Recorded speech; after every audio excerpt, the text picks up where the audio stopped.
Geneviève Darrieussecq. Oui, merci Monsieur le Président, mes chers collègues. Bien, permettez-moi quand même de commencer par une note d'optimisme. Et je pense que nous pouvons l'être collectivement. Après des mois d'une crise sanitaire sans précédent qui aurait pu mettre à plat notre économie et notre organisation sociale, je pense que nous avons, la France et la Nouvelle-Aquitaine ici, ont supporté cette crise dont nous espérons qu'elle touche à sa fin. Alors bien entendu, il y a eu un effort titanesque de l'État, soutien pendant la crise, plan de relance de l'autre côté, un effort très important également des collectivités, dont la région, et je crois que tout cela, nous le devons aussi aux facultés de résilience des Français, des entreprises et des entrepreneurs, des administrations et puis tout simplement aussi de notre modèle social. Alors, des belles embellies dans cette rentrée avec des indicateurs économiques qui sont positifs, une croissance qui s'établirait à 6,25 sur l'ensemble de l'année en France, permettant au PIB de revenir à son niveau d'avant-crise.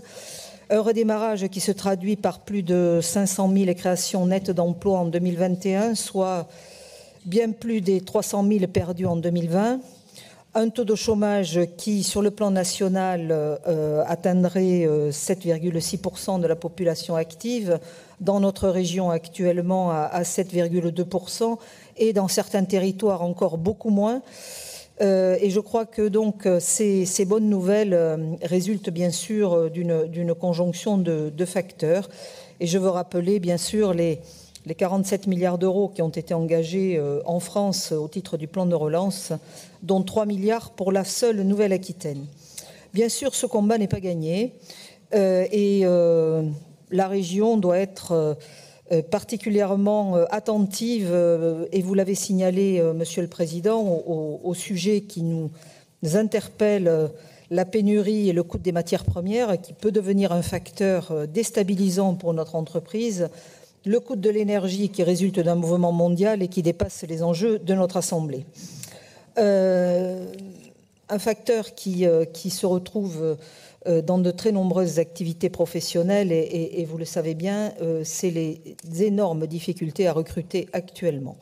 Et je crois que dans notre Assemblée, qui a en charge l'orientation, la formation professionnelle et l'emploi, eh bien, nous devons en faire une des priorités. Alors vous le montrez dans cette séance en parlant des métiers, de l'attractivité, des métiers de l'autonomie et du grand âge, et en parlant d'apprentissage, mais je crois que nous devons véritablement mettre le paquet, et je le redis, avoir une vraie boussole sur toutes nos politiques pour nous adapter le plus finement possible aux besoins des entreprises et des bassins de vie et des bassins d'emploi. Donc cet accompagnement de la région et ce dynamisme et cette agilité devrait nous permettre, s'il est mis en œuvre, devrait nous permettre bien sûr et permettre aux entreprises de traverser cette période de façon encore plus positive, et je crois que nous sommes attendus là. Et puis je voudrais faire une intervention rapide, mais tout de même sur le deuxième grand enjeu qui nous attend dans les mois à venir, c'est bien entendu celui de la grande vitesse. Nous le savons, l'État sera au rendez-vous de GPSO et vous l'avez dit, Monsieur le Président, le Premier ministre s'est largement engagé, plus de 4 milliards d'euros, et je crois qu'on peut dire que l'État, là, a fait le job. À nous, maintenant, de faire le nôtre au niveau régional. Sur le fond, bien sûr, et vous le savez, j'approuve complètement le fond de la communication que vous présenterez, et sur le principe, il n'y a pas pour moi de discussion. Nous avons un enjeu européen, nous avons un enjeu de développement régional, nous avons un enjeu, bien entendu, de bilan carbone et un enjeu, bien sûr, de fret. Donc ceci est une conjonction qui n'a pas changé depuis 2004 que nous discutons de ces sujets. Donc bien sûr, nous serons avec vous pour continuer à porter ce projet. Mais j'ai quand même un sentiment, je vous le dis, de deux régions à deux vitesses différentes.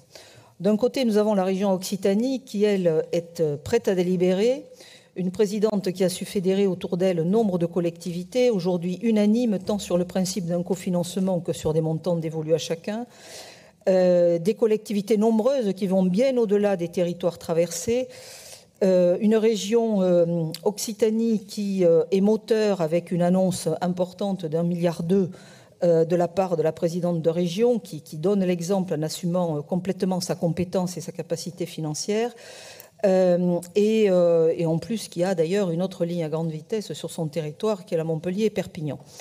Donc voilà, j'ai l'impression de cette région qui est vraiment prête et qui a travaillé des 6 dernières années sur ce sujet pour fédérer les acteurs, et un sentiment que nous ne le sommes pas tout à fait, si j'en crois un petit peu les lectures que j'ai pu avoir dans la presse et les retours que j'ai pu avoir, avec des collectivités bien qui sont opposées, des collectivités qui portent des sujets différents, et puis des collectivités aussi dont l'engagement financier ne pourrait peut-être pas être à la hauteur de ce que vous préconisez.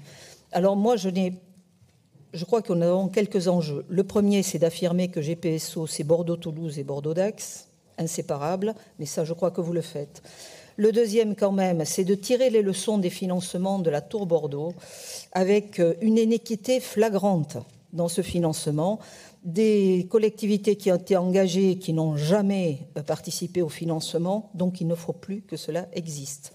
Troisièmement, il faut arriver à convaincre, oui, mais peut-être ne pas aller largement au-delà du schéma de 2009 que vous portez dans votre communication, parce que depuis 2009, beaucoup de choses ont changé. D'abord, la taille des intercommunalités a changé dans certains endroits, et ensuite, les territoires impactés, eh bien, il faut qu'ils soient beaucoup plus largement consultés. Enfin, je crois que nous devons tous chercher d'autres ressources de financement, mais ça, c'est un travail qui sera à faire en commun avec la région Occitanie. Donc, et puis, montrer un engagement fort de cette région. Votre engagement, il est sincère, je pense, Monsieur le Président. Il a été empêché pendant les 6 dernières années. Et je crois toujours à la sincérité de ce que vous dites autour de GPSO, mais il faudra aussi que cet engagement il soit financier, budgétaire, et que vous montiez au créneau. Nous avons collectivement une responsabilité historique parce que ce projet dépasse, vous l'avez dit, largement, très largement, nos mandats, nos périmètres et pour certains peut-être nos vies. En tout cas, je crois véritablement que je compte sur vous et sur tous ceux ici au Conseil régional, tous les conseillers régionaux pour porter avec force ce projet, mais surtout pour arriver à convaincre et surtout établir un plan de financement où il y a équité entre les territoires et ceci n'en sera que mieux vécu par chacun. Je vous remercie.